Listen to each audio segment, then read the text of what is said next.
Okay. So, okay, great. So here we go. We'll 3, 2, 1. All right, YouTube. Welcome to my channel. This is the first time that I'm going to be hosting. I've got my special guest right here with me, wmpyr. Hello. Great friend. And so Yes. we're going to be talking about Lone Wolf and Cub today. Yes. This time I'm the guest. Yes. All right. Yeah. So why don't you start us off? Give us a little bit about the Lone Wolf and Cub. Oh man. Okay, so this did we figure out that it started from a manga originally? Yeah, I think Yes. it did start from a manga. Yeah, so it had like a 100 and something volumes, Right. of manga. Made into movies, and then multiple movies, and then made into TV series, multiple TV series as well. It was super popular, and it's a story of back in the samurai times. So the main character is a samurai of a very high order. And so if you're into samurais and ninjas, this is the story you want to check out, right? I mean, I can't think of a better, right? If you want to see real samurai, real ninja in this kind of story stuff, then this is the way to go. I think Lone Wolf and Cub. And the modern take, probably the closest, is Mandalorian, right? That's right, yeah, because in Mandalorian, he's got that little baby cart, and he's pushing that little floating baby cart. Right. And that right there was a big, homage for me. I said, oh, that guy must have watched Lone Wolf and Cub. Yeah, same. The writers. Yeah. Those writers. And that's why it's so excellent. What do you think about, like, when the Daigoro, he gets in on the action, the little boy. The little boy. The cub, he pushes buttons on that baby cart, and he's got, where he's deceiving some of these people and helping his dad. Yes. Even that time where he fed his dad, where his dad got poisoned. Remember that? So there's all these. We didn't talk about this before, but that baby. So he's a Ronin, which is a masterless samurai. He's just by himself now with his baby, and he's just pushing the baby cart. And that baby cart is loaded with all kinds of contraptions. It's like a James Bond cart, right? Oh, seriously, it has like blades pop out, and I mean, yeah. So, oh man, and it's like multiple shots. Like that machine gun is my favorite part, but he rarely uses it. And like he'll push the buttons, and like ta ta ta ta ta ta ta, it just shoots, and then it shoots again. He doesn't even reload. Oh, of course. Amazing technology. He was really smart, But yeah, that so. That baby cart is seriously like a James Bond type weapon, but he himself, the main character, and his son, who's an infant, right? Yeah, they are both about 3. Yeah, he's like 3 years old. They are both like super warriors, like to the highest. They follow the samurai code. They read the art of war. They are.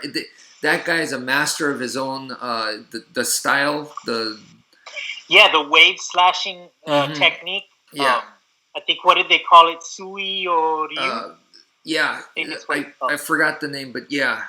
Sui or Ryu, I think is okay. That's what it is. Bato Ryu, right? Sui Oi. Yes. Am I wrong? Yeah. Sui or Ryu. Okay. You said it right. Yeah. I think that it was like something in English when they do the translation. I think it's like horse wave slashing technique or wave slashing, like it's a wave. Right. But, and they actually showed that in one episode where he was in the water. Oh yeah. Against he goes up against like a main bad guy. Right. And the bad guy's got like an overlord watching him, and he's like, "Don't go in the water." Goes in the water. And yeah, they were both stuck in the water, and the idea was that they're not going to be able to fight well if you're stuck in the water. But his style can overcome that, right? So. Oh, that main character, he kind of crouches down into that horse stance, and then you can't see where he's got the sword in one hand, and he's got it in the other hand, and then you think he's got it, and sure enough, oh man. So what else? there was some other stuff that we didn't talk about also. Let's see. We didn't talk about maybe the Daigoro a lot, and his involvement. We did just mention that. Okay. Yeah. Oh, there was a movie that was made, and it came out in Kill Bill. Did you know that? And it was a Lone Wolf and Cub movie called Shogun Assassin.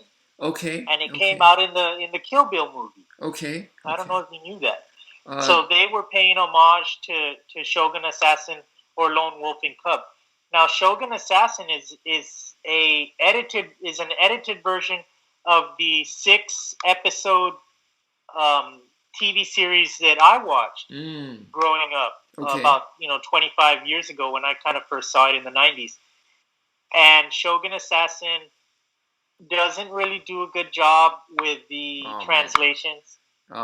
So that's it gets real choppy. Yeah. You don't know about the history. We don't have to go into all the detail. Like, you can watch our other episode where we went into a lot of detail. Yes. But the Yagyu and the enemy Yagyu clan. Yeah. Mm-hmm. A lot of that isn't even mentioned in Shogun Assassin. Whoa. And the sequence of events is outside of the way that we see him in those 6 episodes. So, right. If you want to get an overview, it'd be okay for the imagery and being able to see. But if you really want to get in depth, I'd say to start out with those first 6. Maybe on the surface, check out those first 6 Lone Wolf and Cub. But then you saw some amazing TV series episodes that were also amazing. So I think what I saw almost followed the comic book, the manga, very closely. Yeah. I mean, the movies are great, of course, and I know you like the actor. You saw that one episode where he poisons, he gets the blinding, and that's straight out of the manga. Right. No, there were some. Yeah, they got some stuff straight out of the manga. What's appealing to me about the story is that you have this main character who's a very righteous, very proper, follows a code of honor. He's like a good guy's good guy kind of guy. Yeah. And he's put in a situation where his wife gets murdered, and now he loses everything, and it's just him and his son, and they're on the run. And he transmorphs into, it's pretty much like you get the ultimate good guy, and then that guy's like, all right, now it's time for the demon to show up. And he becomes, it's like... And his son, it's like a father and son demon team. Right. But it's like, they're not demons, right? But they are. Like, he even calls himself a demon. Yeah. But remember, they walk that road, that man, that's so awesome. There's even imagery where they show them. Hell, right in between. And in this case, demon, as not in like this horrible, evil being, it's more like a demon that's going to punish, right? So it's still like this evil, super evil being, but it's on the side of good that's going to vanquish. I think that there's a novel by... I think the author is John Milton. I think the novel is Paradise Lost. Right. So a lot of us in the West get our ideas of demons and good and evil, and all of this partially comes from this novel. So it's good that you point that out, because I didn't get that from Lone Wolf and Cub. When he says demon, I see that super warrior man that turns into superpower hyperdrive mode. He's not a demon in that John Milton sense. Because of Hokuto no Ken, which another thing that we you've heard of Shura, right? That word Shura. Yes. Shura is, those guys were super demons that ate demons. Ate. Yeah, so they took care of the bad guys, kind of thing. So that's what Lone Wolf and Cub is, he's right? in Hokuto no Ken, you got the statues that were like this, Yeah, right? yeah. And there was the yin and the yang. They're two huge. Yeah, and their training dojo. Right. Those actually exist, and that's kind of the demon eaters, kind of the super warriors that punish evil. Kind of. Wow. I think that's the. I'm not a priest or anything like that, so I don't know, but I'm pretty sure That sounds amazing. That's the concept. Yeah. Yeah, and so in the first episode of Lonewolf and Cub, you kind of see where he's dressed in the white robes with his son, and he's having that memory, and he goes through that, where he talks about metamorphosis. We're no longer men, we're no longer human, right? We're demons. So in order to I kind of dug that. Yeah, and that's you understand. I think the viewer understands that. We get it, that you're not supposed to do that under normal circumstances. Yeah. This so, is. I mean, his whole house was destroyed. Everything, right. His wife, it's like a village, because he was a big samurai guy. So yes, he had a big house. Probably like 20 people that lived there. And everyone was killed. He was a very powerful man. He was the shogun's executioner, which is a very high-ranking, respected position. And the people that set him up are like super powerful. Like you explained, the different governments, that they control the big majority of the government. So that's how corrupt and evil these guys were. So he's going up against that. So it's not a normal circumstance. It's a great evil that he spends years out on the road in between the first episode and the 6th episode.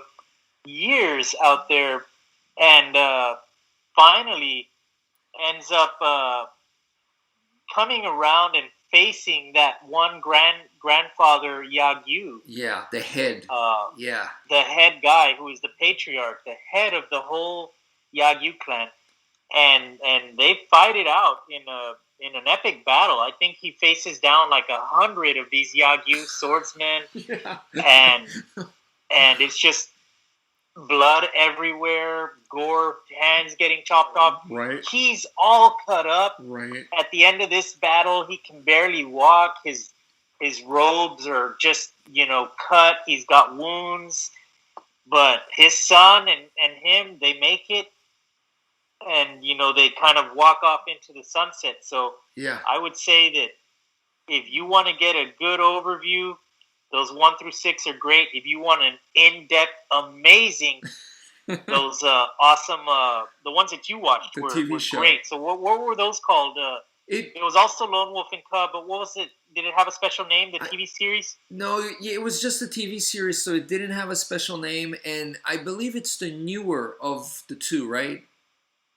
I think it is, because the one that I love is from the 1970s. Okay. And I think that one that you were watching, it might have been from the 80s, right? It was newer and early 80s. Right.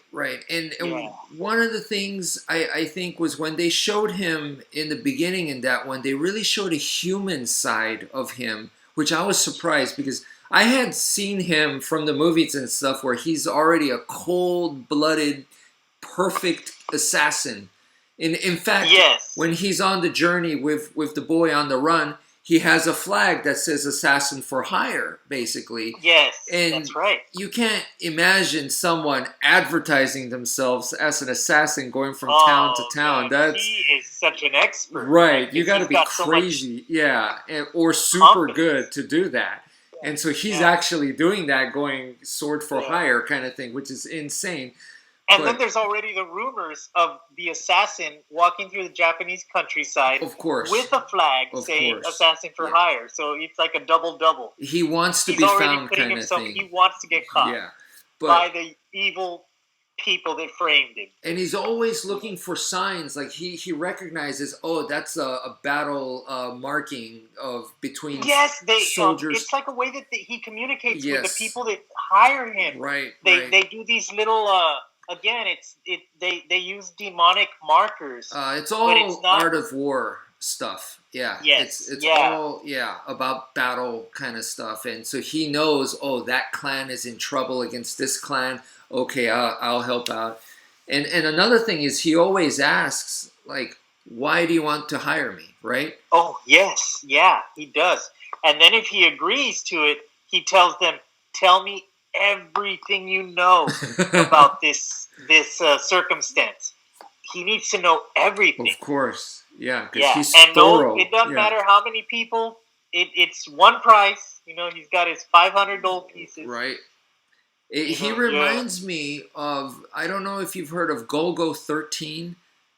Yeah, I played a Nintendo game, Nintendo Go-Go game. 13, when I was a kid. Like, really, really one of my favorite games. He's in and I have one comic book. He's a sniper. He's an Yeah. assassin, Oh, right? And yeah. the way he's portrayed is he's perfect, like perfect. When he goes and does a Wow. kill job, he never. I mean, it's so perfect to the T. And just like Gorgo 13, Lone Wolf and Cub, he is that way. But in the TV series that I was watching in the very beginning, he wasn't that way, and that kind of like it showed his more human, emotional side. I was so surprised to see it because normally he's just, Wow. and even his kid, both of them are like inhuman, where the kid would be in situations where these ladies would see him and, oh, he's such a cute kid. What are you guys doing? And he's like, I'm on travel with him. And they're like, that's no way for him to live. Leave him with us. Yeah. We'll take care of him. We got toys. We have a nice home for him. We'll look after him. And he just looks at the kid, and the kid makes the choice and always stays with his dad. The kid will never be bribed. He's so strong. Yeah. He sees toys that he likes, but he will never show weakness like that, and he'll always choose his dad and always go the hard, tough way, which is both of them are. Oh man, there's even an episode where they get separated overnight, and the little kid has to like sleep in like a sewer pipe or some kind of like a thing, or he ends up like sleeping on his own. So yeah, I mean these guys are hardened warriors that they walk the Ronin life. Yes. There's a great episode where he meets another guy that's like a warrior too, and the guy's obsessed about the way of the warrior. Okay. And you remember that episode where they kind of meet, and the guy says like, right, he's already being killed by Ogami Ito, so Ogami Ito's already got him, but the guy's like about to do the final stroke here. He's the suicide. On his knees, and he's gonna do the seppuku. So he asks Ogami Ito, "Can you be my second?" And Ogami Ito says yes. And so he kind of there's a big switch because they go back to like that where you see Ogami now in his black robes with the shogun symbol, and he's and you see this guy who they're both Ronins, but when you're seeing him now in the audience, as we're seeing them, they're dressed in their fine robes. And the guy tells him a story about where he was a samurai. I think on like the second tier of security guards that were right there by the Lord's cart, and so they're the ones that are holding the Lord, and he was in front of those guys that were holding the taxi of the Lord. So there's a bunch of rioters that come up and they riot, and they were getting through the first tier of guards. So this guy's like a big time, like, samurai. He rushes out there and just runs out there and slays all the dudes because the first level of guards were getting their butt kicked. So he slays everybody, everyone's dead. Okay. But he disgraced his lord. And so he's telling Ogami Ito all this right as he's, about to do like the ritual suicide. And he tells him, did I do the right thing? And Ogami Ito tells him, if I was in your position, I would have done the right thing too. The way of the warrior is to live the honest way. I mean, he tells him something like so amazing. Yeah. That about Bushido and Budo, and I just thought that's one of my favorite episodes. So I had to kind of mention that. Yes. I don't know if you've got like a favorite episode or a favorite scene from, and we're kind of running to that point there of our 30 seconds. This is a good time, I think, to cut it for now. Yeah, I mean, is there like a favorite scene that you've got? Oh man, not. I don't think enough time to squeeze it in right now. Yeah. Oh man, there's. Oh well. Okay. Well, this is a great opportunity here to. We'll catch you guys on the next one. Yes. Come up. We're going to be doing a Hokuto no Ken review again with my special guest here. But thank you for watching. Thank you for having me. See you next time. Bye. All right.